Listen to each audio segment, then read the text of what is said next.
പവിത്രത്തിന്റെ ഒരു അപ്കമിങ് എപ്പിസോഡിലേക്ക് എല്ലാവർക്കും സ്വാഗതം. പത്മവും മുത്തശ്ശിയും ചേർന്ന് വിവാഹത്തിന് ശേഷം തങ്ങളുടെ വീട്ടിലേക്ക് ആദ്യമായി വരുന്ന വിക്രമിനും വേദയ്ക്കും വേണ്ടി ഒരു ഫസ്റ്റ് നൈറ്റ് ഒക്കെ ഏർപ്പാടാക്കുന്നുണ്ട്. അവരുടെ റൂം പൂക്കളാൽ അലങ്കരിച്ച് ആദ്യമായി വിവാഹം കഴിഞ്ഞ് വരുന്ന മക്കൾക്ക് വേണ്ടി ഒരുക്കുന്നത് പോലെ തന്നെ അവർ അലങ്കരിക്കുകയാണ്. ഇങ്ങനെ അലങ്കരിക്കാൻ വേണ്ടി ഏർപ്പാടാക്കുന്നതോ നമ്മുടെ ശ്രീയെയും വർഷയെയും തന്നെയാണ്. അത് തന്നെയാണ് ഒരു രസകരമായ കാര്യവും. പിന്നീട് നമ്മുടെ ശ്രീയോട് നമ്മുടെ വിക്രം ബെറ്റൊക്കെ വെച്ച് ബെറ്റിൽ തോറ്റ് നമ്മുടെ ശ്രീയെ ഒരു കോമാളി വേഷമൊക്കെ കെട്ടിക്കുന്നുണ്ട് നമ്മുടെ വിക്രം. ഈ വിശേഷങ്ങളെക്കുറിച്ചാണ് ഇന്ന് പറയാൻ പോകുന്നത്. അങ്ങനെ നമ്മുടെ മുത്തശ്ശി പുറത്തേക്ക് പോകാൻ വേണ്ടി നിൽക്കുകയാണ്. ഇത് കണ്ട് നമ്മുടെ ശങ്കരനാരായണൻ ചോദിക്കുന്നുണ്ട്, അമ്മ എങ്ങോട്ടേക്കാ ഈ നേരത്ത്? എന്തെങ്കിലും സാധനങ്ങൾ വാങ്ങിക്കാനുണ്ടോ എന്ന് ചോദിക്കുകയാണ്. ആ ഉണ്ട് മോനെ, നീ പുറത്തേക്ക് പോകുന്നുണ്ടോ? എനിക്ക് അത്യാവശ്യമായ കുറച്ച് സാധനങ്ങൾ വാങ്ങിക്കാനുണ്ടെന്ന് പറയുന്നുണ്ട്. അങ്ങനെയാണെങ്കിൽ നമുക്ക് ഡ്രൈവറെ വിട്ട് വാങ്ങിപ്പിക്കാം. എന്താണ് അത്ര അത്യാവശ്യമുള്ള സാധനങ്ങളെന്ന് ശങ്കരനാരായണൻ ചോദിക്കുന്നുണ്ട്. അത് നമ്മുടെ മക്കൾ വിക്രമും വേദയും വിവാഹത്തിന് ശേഷം ആദ്യമായി നമ്മുടെ വീട്ടിൽ താമസിക്കാൻ പോകുന്നതല്ലേ. വിവാഹത്തിന് ശേഷം അവർ താമസിക്കുന്ന സമയത്ത് അവർക്ക് നമ്മൾ ഫസ്റ്റ് നൈറ്റ് ഒന്നും ഒരുക്കാൻ നമുക്ക് കഴിഞ്ഞിട്ടില്ലല്ലോ. റൂമുകൾ അലങ്കരിക്കാനോ ഒന്നും ചടങ്ങുകളൊന്നും നമുക്ക് ചെയ്യാൻ കഴിഞ്ഞിട്ടില്ല. അതുകൊണ്ട് ആദ്യമായി വിവാഹം കഴിഞ്ഞ് വരുന്ന ഒരു ഭാര്യയും ഭർത്താവിനും എങ്ങനെയൊക്കെ നമ്മൾ സ്വീകരിക്കാവോ ആ രീതിയിൽ തന്നെ വേണം ഇന്ന് അവരെ സ്വീകരിക്കാൻ. അതിനുവേണ്ടി എനിക്ക് കുറച്ച് ഫ്രൂട്ട്സും കുറച്ച് അധികം സാധനങ്ങൾ, പൂക്കൾ, എങ്ങനെ കുറച്ച് സാധനങ്ങളൊക്കെ എനിക്ക് അത്യാവശ്യമായിട്ട് വേണമെന്ന് പറയുകയാണ്. ഇത് കേട്ടിട്ട് നമ്മുടെ ശ്രീക്ക് ചിരിക്കുകയാണ്. ശ്രീ ചിരിച്ചുകൊണ്ട് ചോദിക്കുന്നുണ്ട്, ഫസ്റ്റ് നൈറ്റ് പോലും 1.5 വർഷമായി വിവാഹം കഴിഞ്ഞിട്ട്. അമ്മ എന്ത് വർത്തമാനമാണ് ഈ പറയുന്നത്? വട്ടുണ്ടോ അമ്മേ ഇപ്പോൾ ഇനി ഫസ്റ്റ് നൈറ്റ് എന്നും പറയാൻ? ഇത് കേട്ടിട്ട് നമ്മുടെ പത്മം പറയുന്നുണ്ട്, ദേ നീ മിണ്ടാതിരുന്നോണം, അമ്മ പറയുന്നത് അങ്ങ് കേട്ടാൽ മതി എന്ന് പറയുകയാണ് പത്മം. പിന്നീട് ശങ്കരനാരായണൻ പറയുന്നുണ്ട്, ശരി നിങ്ങൾക്കിപ്പോൾ എന്താ വേണ്ടത്? കുറച്ച് പൂവും ഫ്രൂട്ട്സും. അപ്പോൾ നമ്മുടെ പത്മം പറയുന്നുണ്ട്, കുറച്ച് ബദാം, പിസ്ത, ഇങ്ങനെയുള്ള സാധനങ്ങളെല്ലാം വേണമെന്ന് പറയുകയാണ്. ശരി എന്ന് നമ്മുടെ ശങ്കരനാരായണൻ പറയുന്നുണ്ട്. അപ്പോൾ നമ്മുടെ ശ്രീ പറയുന്നുണ്ട്, എന്തായാലും കച്ചവടക്കാരനും ഫ്രൂട്ട്സ് കച്ചവടക്കാരനും ഒക്കെ നല്ല കോളായിട്ടുണ്ട്. ഇത് കേട്ടിട്ട് പത്മം പറയുന്നുണ്ട്, അതെ അത് കോളായിക്കോട്ടെ, നിന്റെ അച്ഛനില്ലാത്ത വിഷമം നിനക്കെന്തിനാടാ, മിണ്ടാതിരിയടാ അവിടെ എന്ന് പറയുന്നുണ്ട് പത്മം. അങ്ങനെ ശങ്കരനാരായണൻ പുറത്തേക്ക് പോവുകയാണ്. എന്നാൽ ഇതെല്ലാം കേട്ടുകൊണ്ട് തൊട്ടപ്പുറത്ത് തന്നെ നമ്മുടെ വേദ നിൽക്കുന്നുണ്ട്. വേദ വേഗം തന്നെ പത്മയുടെയും മുത്തശ്ശിയുടെ അടുത്തേക്ക് ഓടി വരുന്നുണ്ട്. എന്താ അമ്മേ ഇത്? ഫസ്റ്റ് നൈറ്റ് പോലും ഇത്രയും വർഷങ്ങളൊക്കെ കഴിഞ്ഞിട്ട് ഇതിൻ്റെ വല്ല ആവശ്യമുണ്ടോ എന്ന് ചോദിക്കുകയാണ്. അപ്പോൾ പത്മ പറയുന്നുണ്ട്, നീ മിണ്ടാതിരുന്നോണം, ഞങ്ങൾ മുതിർന്നവർ ചെയ്യുന്ന കാര്യമാണ്, അതിനിടയിൽ തടസ്സം പറയാൻ വേണ്ടി നീ വരണ്ട, ഞങ്ങൾ ചെയ്യുന്ന കാര്യം അങ്ങ് അനുസരിച്ചാൽ മതി എന്ന് പറയുകയാണ്. അങ്ങനെ വല്ലാതായി നിൽക്കുകയാണ് നമ്മുടെ വേദ. പെട്ടെന്ന് തന്നെ റൂമിലേക്ക് ഓടിച്ചെന്ന് ഡോർ അടയ്ക്കുകയാണ്. എന്നിട്ട് വിക്രമിനെ നോക്കുന്നുണ്ട്, വിക്രമിനെ കാണുന്നില്ല. വിക്രം എന്ന് വിളിച്ചുകൊണ്ട് അങ്ങ് നടക്കുന്ന സമയത്ത് വിക്രമാണെങ്കിൽ അവൾ അവിടെ ഒളിച്ചിരിക്കുകയാണ്. പെട്ടെന്ന് വന്ന് പിറകിലൂടെ വന്ന് വേദയെ അങ്ങ് കെട്ടിപ്പിടിക്കുകയാണ്. വേദ പറയുന്നുണ്ട്, ദേ വിക്രം, ഞാൻ ആകെ ടെൻഷൻ അടിച്ച് വന്നിരിക്കുകയാണ്, ആ സമയത്താണോ നിന്റെ കുട്ടിക്കളി, ഒന്ന് മാറിക്കേ. ഇത് കേട്ടിട്ട് വിക്രം പറയുന്നുണ്ട്, എന്ത് പറ്റി വേദേ, നിനക്കെന്താ ഇത്രയ്ക്ക് ടെൻഷൻ? അതും ഞാൻ നിന്നോടൊപ്പം ഉള്ള സമയത്ത് എന്താ പ്രശ്നമെന്ന് ചോദിക്കുകയാണ്. അതെ, നിനക്കറിയാവോ ഈ അമ്മയും മുത്തശ്ശിയൊക്കെ ഇത് എന്തൊക്കെയാ കാട്ടിക്കൂട്ടുന്നത്? വല്ല വിചാരമുണ്ട് അവർക്ക്? ദേ ഇപ്പോൾ പറയാ ഫസ്റ്റ് നൈറ്റ് നടത്തണം പോലും. 1.5 വർഷമായില്ലേ നമ്മുടെ വിവാഹം കഴിഞ്ഞിട്ട്. നാണമില്ലേ അവർക്ക് ഇനിയിപ്പോൾ ഫസ്റ്റ് നൈറ്റ് എന്നൊക്കെ പറയാൻ? ഇത് കേട്ടിട്ട് വായ പൊത്തി ചിരിക്കുകയാണ് വിക്രം. അതിന് നിനക്കെന്താടി, മുതിർന്നവർ പറയുന്നതിനനുസരിച്ച് അവരുടെ ആഗ്രഹങ്ങളൊക്കെ നടത്തി കൊടുക്കേണ്ടത് നമ്മളല്ലേ, അതിനു വേണ്ടിയല്ലേ നമ്മളിവിടെ വന്നിരിക്കുന്നത്. നിന്റെ സംസാരവും ടെൻഷനൊക്കെ കണ്ടാൽ തോന്നും ഞാൻ വേറെ ഏതോ സ്ത്രീയുമായിട്ടാണ് ഫസ്റ്റ് നൈറ്റ് ആഘോഷിക്കാൻ പോകുന്നത്. അല്ലല്ലോ, നീയുമായിട്ട് തന്നെയല്ലേ? ഓ അത് ശരി, ഇനി അതിൻ്റെ ഒരു കുറവും കൂടിയേ ഉള്ളൂ എന്ന് വേദ പറയുന്നുണ്ട്. പിന്നെ എന്താ പ്രശ്നം? വേറെ എന്താ നിന്റെ പ്രശ്നം? ദേ അവരുടെ ആഗ്രഹമല്ലേ വേദേ, നമുക്കത് നടത്തി കൊടുക്കാം. ദേ വിക്രം, നിനക്ക് ഇങ്ങനെയൊക്കെ പറയാം, പക്ഷേ അപ്പോഴുണ്ടല്ലോ നമ്മുടെ ചേട്ടൻ്റെയും അച്ഛൻ്റെയും അമ്മയുടെയും പോരാത്തതിന് ദീപ്തിയുടെയൊക്കെ മുന്നിലൂടെ ഇങ്ങനെ അന്നേരം വരുന്നൊരു സീനുണ്ടല്ലോ, അതെനിക്ക് ആലോചിക്കാനേ പറ്റത്തില്ല. ആകെ ചമ്മലായിരിക്കും വിക്രം എനിക്ക്. ഇത് കേട്ടിട്ട് വിക്രം ഇങ്ങനെ, ദേ നീ ഇങ്ങ് വാ, ആ ചമ്മൽ ഞാൻ മാറ്റിത്തരാം എന്നും പറഞ്ഞുകൊണ്ട് വേദ ഇങ്ങനെ തൻ്റെ അടുത്തേക്ക് ഇങ്ങനെ അടുപ്പിക്കുകയാണ്. ഇത് കേട്ടിട്ട് വേദ ഒഴിഞ്ഞു മാറുകയാണ്. വിക്രം വേണ്ട വേണ്ട എന്ന് പറയുന്നുണ്ട്. പെട്ടെന്നാണ് ഡോറ് തുറന്ന് നമ്മുടെ മുത്തശ്ശി അങ്ങോട്ടേക്ക് വരുന്നത്. മുത്തശ്ശി ചോദിക്കുന്നുണ്ട്, എന്താ ഇവിടെ, എന്താ നിങ്ങൾ തല്ലുകൂടുകയാണോ എന്ന് ചോദിച്ചിട്ടാണ്, നമ്മൾ വഴക്കടിക്കുകയാണോ എന്ന് ചോദിച്ചിട്ടാണ് കയറി വരുന്നത്. ഏയ് അല്ല മുത്തശ്ശി, ഞങ്ങളിങ്ങനെ ഓരോന്ന് സംസാരിച്ചുകൊണ്ടിരിക്കുകയായിരുന്നു എന്ന് പറയുകയാണ് വേദ. ഉടനെ തന്നെ തൻ്റെ കയ്യിലുള്ള ഡ്രസ്സുകളെല്ലാം എടുത്ത് വേദയ്ക്കും വിക്രമിനും നേരെ നീട്ടുന്നുണ്ട് മുത്തശ്ശി. എന്നിട്ട് പറയുന്നുണ്ട്, ഇതിൽ കുറച്ച് ഡ്രസ്സുകളാണ്, ഇത് ഫസ്റ്റ് നൈറ്റിൻ്റെ അന്ന് നിങ്ങൾക്ക് ഇടാനുള്ളതാണ്. കുളിച്ച എല്ലാവരും രണ്ടുപേരും ഈ ഡ്രസ്സ് വേണം ധരിക്കാൻ എന്ന് പറയാണ്. ഇത് കേട്ട് വിക്രം പറയുന്നുണ്ട്, ഇതിൻ്റെയൊക്കെ ആവശ്യമുണ്ടോ മുത്തശ്ശി? ആവശ്യമുണ്ട് മോനെ, ഇതൊക്കെ ഓരോ ചടങ്ങുകളാണ്. ഞങ്ങൾക്ക് മുതിർന്നവർ നിങ്ങൾക്ക് വേണ്ടി ചെയ്യേണ്ട ഓരോ ചടങ്ങുകളുണ്ട്, അതനുസരിച്ചാണ് ചെയ്യുന്നത്, നിങ്ങളത് അനുസരിക്കണമെന്ന് പറയാണ്. ശരി എന്ന് രണ്ടുപേരും പറയുന്നുണ്ട്. പിന്നീട് മുത്തശ്ശി ശ്രീയെയും വർഷയെയും തങ്ങളുടെ അടുത്തേക്ക് വിളിപ്പിക്കുകയാണ്. രണ്ടുപേരും വന്നിട്ട് എന്താ മുത്തശ്ശി വിളിച്ചതെന്ന് ചോദിക്കുന്നുണ്ട്. ഉടനെ തന്നെ മുത്തശ്ശി പറയുന്നുണ്ട്, അതെ, ഞാൻ സാധനങ്ങളെല്ലാം വാങ്ങിപ്പിച്ചിട്ടുണ്ട്. എന്തിനാണെന്നറിയാവോ? വിക്രമും വേദയ്ക്കും വേണ്ടി റൂം അലങ്കരിക്കാൻ വേണ്ടി. അത് ചെയ്യേണ്ടത് നിങ്ങൾ രണ്ടുപേരും കൂടി ചേർന്നാണെന്ന് പറയാണ്. ഇത് കേട്ട് രണ്ടുപേരും ഞെട്ടുന്നുണ്ട്. എന്ത്, ഞങ്ങളോ? അത് ആ ദീപ്തിയെ കൊണ്ട് ചെയ്യിച്ചാൽ പോരെ? അവിടെ നമ്മുടെ ഡ്രൈവറും ഉണ്ടല്ലോ, അവരൊക്കെയല്ലേ അത് ചെയ്യേണ്ടത്, ഞങ്ങൾ മുതിർന്നവരാണോ എന്ന് ചോദിക്കുകയാണ്. ഉടനെ തന്നെ നമ്മുടെ മുത്തശ്ശി പറയുന്നുണ്ട്, ഇത്തരം കാര്യങ്ങളൊക്കെ ചെറിയ കുട്ടികളെ കൊണ്ടല്ല ചെയ്യിക്കേണ്ടത്, നിങ്ങളെപ്പോലെ മുതിർന്നവരെ കൊണ്ട് തന്നെയാണ്, നിങ്ങൾ തന്നെയാണ് ഇതെല്ലാം ചെയ്യേണ്ടത്. വേഗം ചെന്ന് വർഷ ഇവനെയും കൊണ്ട് കൂട്ടിക്കൊണ്ടുപോയി ഇതെല്ലാം ചെയ്യുമെന്ന് പറഞ്ഞ് ഏൽപ്പിക്കുകയാണ്. അവിടെ ഉണ്ടായിരുന്ന ഫ്രൂട്ട്സും നമ്മുടെ ഫ്ലവേഴ്സും എല്ലാം എടുത്ത് അവർ റൂമിലേക്ക് പോവുകയാണ്. മനസ്സില്ലാ മനസ്സോടുകൂടി തന്നെയാണ് ശ്രീയുടെ മുഖം ഇങ്ങനെ കനപ്പിച്ച് വെച്ചിരിക്കുകയാണ്. രണ്ടുപേർ റൂമിൽ കയറുന്നുണ്ട്. വർഷ അങ്ങ് അലങ്കരിക്കാൻ വേണ്ടി തുടങ്ങുന്നുണ്ട്. പക്ഷേ ശ്രീ ദേഷ്യം പിടിച്ചിങ്ങനെ നിൽക്കുകയാണ്. ഇത് കണ്ടിട്ട് വർഷ ചോദിക്കുന്നുണ്ട്, എന്താ നിങ്ങൾ ഇങ്ങോട്ടേക്ക് വരാത്തത്? എനിക്ക് ഒറ്റയ്ക്കൊന്നും ഇത് ചെയ്യാൻ പറ്റത്തില്ല എന്ന് പറയാണ്. ഇത് കേട്ടിട്ട് ശ്രീ പറയുന്നുണ്ട്, എന്നെക്കൊണ്ടൊന്നും പറ്റത്തില്ല, ആ തെമ്മാടിക്ക്, ആ ഗുണ്ടയ്ക്ക് ഫസ്റ്റ് നൈറ്റിനും വേണ്ടി റൂം അലങ്കരിക്കണം പോലും. എൻ്റെ കൂട്ടുകാരെങ്ങാനും ഇത് അറിഞ്ഞാലുണ്ടല്ലോ, അവർ എന്നെ കളിയാക്കി കൊല്ലും. എനിക്കൊന്നും പറ്റത്തില്ല, എനിക്കൊരു സ്റ്റാറ്റസ് ഉണ്ട്, അത് വിട്ട് ഞാൻ ഒന്നും ചെയ്യില്ല എന്ന് പറയാണ്. അപ്പോൾ വർഷ താൻ ചെയ്യുന്ന പണികളെല്ലാം അവിടെ നിർത്തിവെച്ച് ബെഡിലിരിക്കുന്നുണ്ട്. എന്നിട്ട് പറയുന്നുണ്ട്, നിങ്ങൾ എന്നോടൊപ്പം വന്നില്ലെങ്കിൽ എനിക്കും ഇതിനൊന്നും പറ്റത്തില്ല, എനിക്കിതിനുള്ള കാര്യം, എനിക്ക് ഇതൊന്നും ചെയ്യേണ്ട ഒരു കാര്യവുമില്ല കേട്ടോ. നിങ്ങൾ പറ്റില്ലെങ്കിൽ മുത്തശ്ശിയോട് അപ്പം തന്നെ പറ്റില്ല എന്ന് പറയേണ്ടിയിരുന്നു. പിന്നെ ഇവിടെ വന്നിട്ട് പറ്റില്ല എന്ന് പറഞ്ഞാൽ ഇനി എന്ത് ചെയ്യാനാ എന്ന് ചോദിക്കുകയാണ്. എന്നിട്ട് മനമില്ല മനസ്സോടു കൂടി തന്നെ നമ്മുടെ ശ്രീ വാ ഇങ്ങോട്ട് എന്തെങ്കിലുമൊക്കെ ചെയ്തു കൂട്ടാം എന്നും പറഞ്ഞുകൊണ്ട് റൂമൊക്കെ കുറച്ച് അലങ്കരിക്കുന്നുണ്ട്. അപ്പോഴേക്കും മുത്തശ്ശി അങ്ങോട്ടേക്ക് വരുന്നുണ്ട്.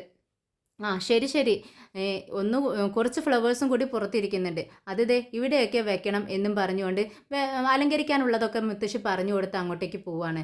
പിറകെ തന്നെ നമ്മുടെ വിക്രമും വേദയും അങ്ങോട്ടേക്ക് വരികയാണ്. വർഷ ചോദിക്കുന്നുണ്ട്, എന്താ നീ ഇങ്ങോട്ടേക്ക് വന്നതെന്ന് ചോദിക്കുക. അല്ല, അമ്മ വർഷേച്ചിയെ വിളിക്കുന്നുണ്ട്, അതുകൊണ്ട് വർഷേച്ചി എവിടെയാണെന്ന് അന്വേഷിച്ച് വന്നതാ ഞാനെന്ന് വേദ പറയുന്നുണ്ട്.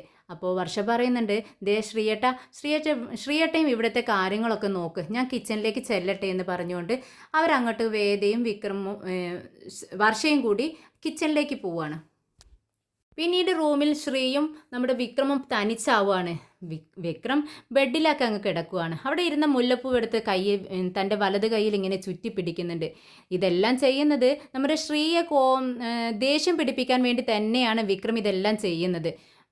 ശ്രീക്ക് ഇതൊക്കെ മനസ്സിലാവുന്നുണ്ട്. എന്താടാ നിന്റെ നോട്ടം ഇങ്ങനെ എന്ന് ചോദിക്കുന്നുണ്ട്. കളിയാക്കി ചിരിക്കുകയാണ് നമ്മുടെ വിക്രം. എന്നിട്ട് പറയുന്നുണ്ട്, എന്തായാലും അടിപൊളിയായിട്ടുണ്ട്, നമ്മുടെ അളിയനെ ഒരു ഭാവിയൊക്കെയുണ്ട്, ഒരു ജോലിയല്ലെങ്കിലും ഈ ജോലിക്ക് നല്ല ഭാവിയാ എന്ന് പറയാണ്. ഇത് കേട്ടിട്ട് നീ വല്ലാതെ അഹങ്കരിക്കണ്ട, ഈ സുഖസൗകര്യങ്ങളൊക്കെ താൽക്കാലികമാണെന്ന് നിന്നെ വിചാരിക്കണം, ഇത് കഴിഞ്ഞാൽ നിന്റെ ആ ചെറ്റക്കുട്ടിലേക്ക് തന്നെയല്ലേ നീ പോകുന്നത്, കൊതുകടി കൊണ്ട് കിടക്കാമെടാ നിനക്കവിടെ എന്ന് പറയാണ് നമ്മുടെ ശ്രീ. അത് കേട്ടിട്ട് വിക്രം പറയുന്നുണ്ട്, എനിക്ക് നല്ല ബോധ്യമുണ്ട് ഇതൊന്നും ശാശ്വതമല്ല എന്ന്. ഞാനിവിടെ വന്നത് നിങ്ങളുടെ ഇഷ്ടപ്രകാരം ഒന്നുമല്ല, ഇവിടുത്തെ മുതിർന്നവർക്ക് വേണ്ടിയാണ് ഞാനിവിടെ വന്നത്. എന്തായാലും അടിപൊളിയായിട്ടുണ്ട്, ഞങ്ങൾക്ക് വേണ്ടി നിങ്ങളിതെല്ലാം ചെയ്യുന്നില്ലല്ലോ, താങ്ക്സ് അളിയ എന്ന് പറഞ്ഞ് വിക്രം അവിടെ നിന്നും പോകുന്നുണ്ട്. എന്നാൽ നമ്മുടെ ശ്രീയാണെങ്കിൽ വിക്രമിനോടുള്ള ദേഷ്യം അവിടുത്തെ ചുമരിൽ കൈ ഇങ്ങനെ ചുരുട്ടി പിടിച്ച് ഇടിച്ചിട്ടാട്ടോ തീർക്കുന്നത്. പിന്നീട് ദീപ്തിയും വിക്രമും ചേർന്ന് ക്യാരംസ് കളിക്കുകയാണ്. ബെറ്റ് വെച്ചിട്ട് കളിക്കുകയാണ്. തോറ്റവർ 500 രൂപ വെച്ച്, ഓരോ ഗെയിമും തോറ്റാൽ 500 രൂപ വെച്ച് കൊടുക്കണമെന്നാണ് വിക്രം ബെറ്റ് വെച്ചിട്ടുണ്ടായിരുന്നത്. അങ്ങനെ ദീപ്തി തോൽക്കുകയാണ്. ദീപ്തി പറയുന്നുണ്ട്, എൻ്റെ ഫോണിൽ ക്യാഷ് ഉണ്ട്, പക്ഷേ നെറ്റില്ലാത്തതുകൊണ്ട് ചേട്ടാ എനിക്ക് ഫോണിലേക്ക് സെൻഡ് ചെയ്യാൻ പറ്റത്തില്ല, എൻ്റെ കയ്യിൽ ക്യാഷ് ഇല്ല ചേട്ടാ, പ്ലീസ് ഞാൻ പിന്നെ തന്നാൽ മതിയോ ക്യാഷ് എന്ന് ചോദിച്ച് കെഞ്ചുന്നുണ്ട് വിക്രമിനോട്. വിക്രമാണെങ്കിൽ വിട്ടുകൊടുക്കുന്നില്ല. പറ്റത്തില്ല, ബെറ്റ് ബെറ്റ് തന്നെയാണ്, നീ ഇപ്പം തന്നെ എനിക്ക് ക്യാഷ് തന്നേ പറ്റത്തുള്ളൂ എന്ന് പറയാണ്. പിന്നെ അപ്പോഴാണ് നമ്മുടെ ശ്രീ അതുവഴി വരുന്നത്. വർഷ ഒപ്പം തന്നെയുണ്ട്. അപ്പോൾ ശ്രീയോട് ഓടി ചെന്ന് ദീപ്തി ചോദിക്കുന്നുണ്ട്, ശ്രീയേട്ടാ എനിക്കൊരു 1000 രൂപ തരാമോ എന്ന് ചോദിക്കുകയാണ്. നിനക്കെന്തിനാ ഇപ്പോൾ 1000 രൂപ എന്ന് പറയുമ്പോൾ, എൻ്റെ ഫോണിലുണ്ട്, പക്ഷേ എനിക്ക് ക്യാഷായിട്ട് വേണമെന്ന് പറയുന്നുണ്ട്. ഉടനെ തന്നെ ശ്രീ ചോദിക്കുന്നുണ്ട്, എന്താണ് സംഭവം എന്ന് ചോദിക്കുകയാണ്. എന്തിനു വേണ്ടിയാണ് ക്യാഷ് എന്ന് ചോദിക്കുമ്പോൾ ദീപ്തി പറയുന്നുണ്ട്, അത് ഞാനൊരു ബെറ്റ് വെച്ച് കളിച്ചതാണ്, വിക്രമേട്ടനക്ക് കൊടുക്കാനുള്ളതാണ്, എൻ്റെ ഫോണിലേക്ക് സെൻഡ് ചെയ്യണ്ട, ചേട്ടന് സെൻഡ് ചെയ്ത് കൊടുത്താൽ മതി എന്ന് പറയുകയാണ്. ഉടനെ തന്നെ ശ്രീ പറയുന്നുണ്ട്, കുട്ടികളുമായിട്ട് ബെറ്റ് വെച്ച് കളിക്കുന്നോ, എന്താടാ നിൻ്റെ വിചാരം, അതും ഈ വീട്ടിൽ വന്ന്. ഉടനെ തന്നെ വർഷ പറയുന്നുണ്ട്, ഇവിടെ വന്ന് ബെറ്റ് കളിച്ച് ജയിക്കാനും ക്യാഷ് ചോദിച്ച് മേടിക്കാനൊക്കെ നീ ആയോടാ, നാണമില്ല നിനക്ക് എന്ന് ചോദിക്കുകയാണ്. ഉടനെ തന്നെ വിക്രം പറയുന്നുണ്ട്, ഞാനല്ല ബെറ്റ് വെച്ചത്, ദീപ്തി മോള് തന്നെയാണ് ബെറ്റ് വെച്ച് കളിച്ചത്, പിന്നെ ബെറ്റ് വെച്ചാൽ പിന്നെ അത് ചെയ്യേണ്ടത് നിങ്ങളുടെ തന്നെ ഉത്തരവാദിത്തമാണ് എന്ന് പറയുകയാണ്. എന്നാൽ തരാൻ പറ്റത്തില്ല എന്ന് ശ്രീ ഉറച്ചു പറയുകയാണ്. എന്നാൽ നമ്മുടെ വർഷ അടുത്ത ഒരു വെല്ലുവിളിക്കുകയാണ് വിക്രമിനെ. എൻ്റെ ചേട്ടനുമായി ബെറ്റ് വെച്ച് ജയിക്കാൻ നിനക്ക് പറ്റുമോ, കളിച്ച് ജയിക്കാൻ നിനക്ക് പറ്റുമോ എന്ന് ചോദിക്കുന്നുണ്ട്. ഉടനെ തന്നെ വിക്രം അതിനെന്താ ഞാൻ റെഡി എന്ന് പറയാണ്. അപ്പോഴാണ് വേദ പറയുന്നത്, വിക്രം ചേട്ടനെ നീ നിസ്സാരമായി കാണരുത് കേട്ടോ, ചേട്ടനുണ്ടല്ലോ വിന്നറാണ്, സ്കൂളിൽ പഠിക്കുന്ന കാലത്തും കോളേജിൽ പഠിക്കുന്ന കാലത്തൊക്കെ ഉണ്ടല്ലോ ഒരുപാട് സമ്മാനങ്ങളൊക്കെ മേടിച്ച് കൂട്ടിയിട്ടുണ്ട്. ഇത് കേട്ടിട്ട് വിക്രം പറയുന്നുണ്ട്, അതിനെന്താ വേദേ, ഇങ്ങനെ സമ്മാനങ്ങൾ മേടിച്ചു കൂട്ടിയവരെയൊക്കെ ഒരുപാട് പേരെ ഞാൻ തോൽപ്പിച്ചിട്ടുണ്ട്, അങ്ങനെ ഒരു ചരിത്രം എനിക്കുമുണ്ട് എന്ന് പറയുന്നുണ്ട്. എങ്കിൽ ശരി, ഒരു കൈ നോക്കാം എന്ന് പറയുന്നു. പിന്നീട് വിക്രം പറയുന്നുണ്ട്, ബെറ്റ് വെച്ച് ജയിച്ചാലും തോറ്റാലും തോറ്റവൻ ക്യാഷ് തരുന്ന ഏർപ്പാടുണ്ടല്ലോ, അത് വേണ്ട, നിന്നെ ഞാൻ തോൽപ്പിക്കും, അതെനിക്ക് ഉറപ്പാ, അപ്പൊ നീ ക്യാഷ് തന്ന് എന്നെ ഒഴിവാക്കും. അങ്ങനെ ഒഴിവാക്കാൻ പറ്റത്തില്ല, തോറ്റവൻ കവിളിൽ ഒരു പൊട്ട് വെക്കണം, എത്ര കളിയിലാണോ തോൽക്കുന്നത് അത്രയും പുള്ളികൾ ഇങ്ങനെ വെച്ചുകൊണ്ടേയിരിക്കും, കൺമഷി കൊണ്ട് കറുത്ത പുള്ളി വെക്കും നെറ്റിയിലും കവിളത്തും എന്നൊക്കെ പറയുകയാണ്. ഇത് കേട്ടിട്ട് നമ്മുടെ ശ്രീ പറയുന്നുണ്ട്, ഞാനല്ല തോൽക്കാൻ പോകുന്നത്, നീയാ, നിൻ്റെ ഈ കറുത്ത താടി ഉണ്ടല്ലോ അത് വടിക്കേണ്ടി വരും നിൻ്റെ മുഖത്ത് പൊട്ടുകുത്താൻ വേണ്ടി, അല്ലെങ്കിൽ നിൻ്റെ ഈ നെറ്റിയിൽ പൊട്ടുകുത്തി വെക്കേണ്ടി വരും.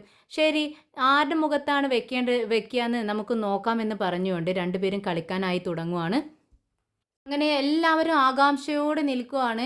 നമ്മുടെ വിക്രമും വേദിയും ശ്രീയും വർഷയും എല്ലാവരും ഉണ്ട്.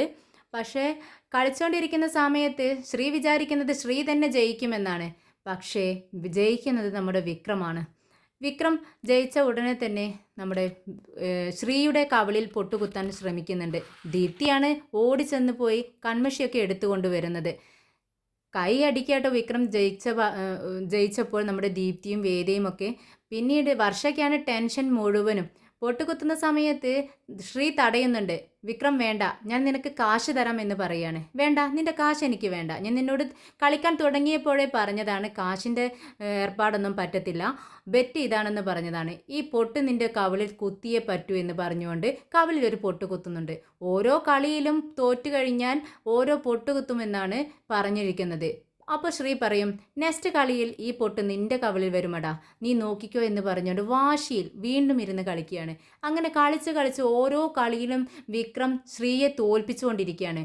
അന്നേരം ഓരോ മൂക്കിലും കവിളിലും നെറ്റിയിലും ഒക്കെ ഓരോ പൊട്ടിങ്ങനെ കുത്തി വെക്കുന്നുണ്ട് നമ്മുടെ വിക്രം.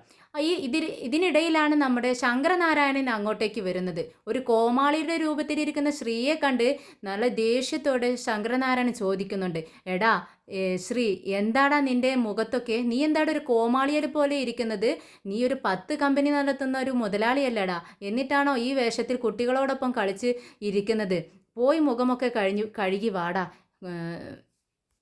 വിവരമില്ലാത്തവനെ എന്ന് പറഞ്ഞുകൊണ്ട് ദേഷ്യത്തോടെ നമ്മുടെ ശങ്കരനാരായണൻ റൂമിലേക്ക് കയറി പോകുന്നുണ്ട്. വിക്രം ഇത് കേട്ടിട്ട് ചിരിക്കുന്നുണ്ട്. അങ്ങനെ എല്ലാവരും അവരവരുടെ റൂമിലേക്ക് പോവുകയാണ്. അങ്ങനെ രാത്രി ആയതും ആ, വിക്രമും വേദയും കുളിച്ച് ഡ്രസ്സൊക്കെ മാറ്റി റൂമിൽ നിന്നും താഴേക്ക് ഇറങ്ങി വരുന്നുണ്ട്. വിക്രം വെള്ളയും ഡ്രസ്സ് ധരിച്ചിട്ടുണ്ട്. നമ്മുടെ വേദയാണെങ്കിൽ സെറ്റുമുണ്ടൊക്കെ ധരിച്ച് നല്ല സുന്ദരി കുട്ടിയായിട്ടുണ്ട്. അങ്ങനെ നമ്മുടെ മുത്തശ്ശി ഒരു വലിയ ഗ്ലാസ്സിൽ ഒരു വലിയ പാത്രത്തിൽ തന്നെ പാലെടുത്തുകൊണ്ട് വരികയാണ്. എന്നിട്ട് വിക്രമിൻ്റെ അടുത്തേക്ക് വരുന്നുണ്ട്. എന്നിട്ട് പറയുന്നുണ്ട്, ദേ ഈ പാല് മുഴുവനായിട്ടും കുടിച്ചോളണം എന്ന് പറയാണ്. ഇത് പാത്രത്തിന്റെ വലിപ്പം കണ്ടിട്ട് നമ്മുടെ വിക്രം ചോദിക്കുന്നുണ്ട്, അല്ല മുത്തശ്ശി, ഇത് കുടിക്കാനുള്ള പാലാണോ അതോ കുളിക്കാനുള്ള പാലാണോ എന്ന് ചോദിക്കുക. എന്താ മോനെ നീ ഇങ്ങനെ ചോദിക്കുന്നത്? ഈ പാലുണ്ടല്ലോ ഒരു വിശേഷപ്പെട്ട പാലാണ്. ഇതിൽ ബദാം, പിസ്ത, ഈത്തപ്പഴം അങ്ങനെ ഒരുപാട് സാധനങ്ങൾ അരച്ച് ചേർത്തിട്ടുള്ള പാലാ. ഇത് നീ ഇന്നേ ദിവസം പ്രത്യേകിച്ച് കുടിക്കേണ്ട കാര്യം. അതെന്താ മുത്തശ്ശി ഇന്നത്തെ ദിവസത്തിന് ഇത്ര പ്രത്യേകത എന്ന് പറഞ്ഞ് അപ്പുറത്തേക്ക് നോക്കുന്ന സമയത്താണ് നമ്മുടെ ശങ്കരനാരായണൻ ലാപ്ടോപ്പിൽ ഒരു വർക്ക് ചെയ്തുകൊണ്ടിരിക്കുകയാണ്. ഒപ്പം തന്നെ നമ്മുടെ ശ്രീയുമുണ്ട്. പെട്ടെന്ന് വിക്രം പറയുന്നുണ്ട്, ആ സാറും എൻ്റെ അളിയൻ ഇവിടെ ഉണ്ടായിരുന്നോ? ആ അതെന്തായാലും നന്നായി കേട്ടോ മുത്തശ്ശി. ഒരു 2-3 ഗ്ലാസ് എടുത്തോ, എന്നിട്ട് 3 ഗ്ലാസ്സിലേക്ക് അങ്ങ് ഒഴുക്കി, എന്നിട്ട് ഞങ്ങൾ 3 പേരും അങ്ങ് കുടിച്ചോളാം എന്ന് പറയാണ്. ഇത് കേട്ടിട്ട് ശങ്കരനാരായണൻ പറയുന്നുണ്ട്, ഓ വല്ലാത്തൊരു കഷ്ടം, എവിടെ ഇരുന്നിട്ട് ഒരു ജോലി ചെയ്യാനും ആരും സമ്മതിക്കത്തില്ലേ, എന്തൊരു കഷ്ടമായി ഇത് എന്ന് പറഞ്ഞുകൊണ്ട് അവിടെ നിന്നും ലാപ്ടോപ്പും എടുത്തുകൊണ്ട് തൻ്റെ റൂമിലേക്ക് പോവുകയാണ്. ഉടനെ തന്നെ ശ്രീ ദേഷ്യത്തോടെ വിക്രമിൻ്റെ അടുത്ത് ചെന്ന് പറയുന്നുണ്ട്, എന്താടാ നീ കളിക്കുന്നോ? നിനക്ക് കുറച്ച് കൂടുന്നുണ്ട്, കളി കുറച്ച് കൂടുന്നുണ്ട് കേട്ടോ, നിനക്ക് കുറയ്ക്കുന്നതാ നല്ലതെന്ന് പറയാണ്. ഉടനെ തന്നെ ഞാൻ എന്ത് കളിച്ചു എന്നാണ് നിങ്ങൾ ഈ പറയുന്നത്? ഒരു ഗ്ലാസ് പാല് തരാമെന്ന് പറഞ്ഞത് ഇത്രയ്ക്ക് തെറ്റായ കാര്യമാണോ? ഒന്നും അറിയാത്തതുപോലെ വിക്രം ചോദിക്കുകയാണ്. ഉടനെ തന്നെ വേദയോട് ശ്രീ പറയുന്നുണ്ട്, ദേ വേദേ, ഇവനോട് മര്യാദയ്ക്ക് ഇരുന്നോളം പറഞ്ഞോളണം. കണ്ടോ, അച്ഛൻ ദേഷ്യത്തോടെ റൂമിലേക്ക് കയറിപ്പോയത് നീ കണ്ടതല്ലേ എന്നും പറഞ്ഞുകൊണ്ട് നിനക്ക് ഞാൻ വെച്ചിട്ടുണ്ടെന്ന് പറഞ്ഞിട്ട് വിക്രമിനോട് ഒരു നോട്ടവും നോക്കിക്കൊണ്ട് അവരങ്ങ് റൂമിലേക്ക് കയറി പോവുകയാണ്. പിന്നീട് വേദ ദേഷ്യത്തോടെ വിക്രമിനെ നോക്കുക കേട്ടോ.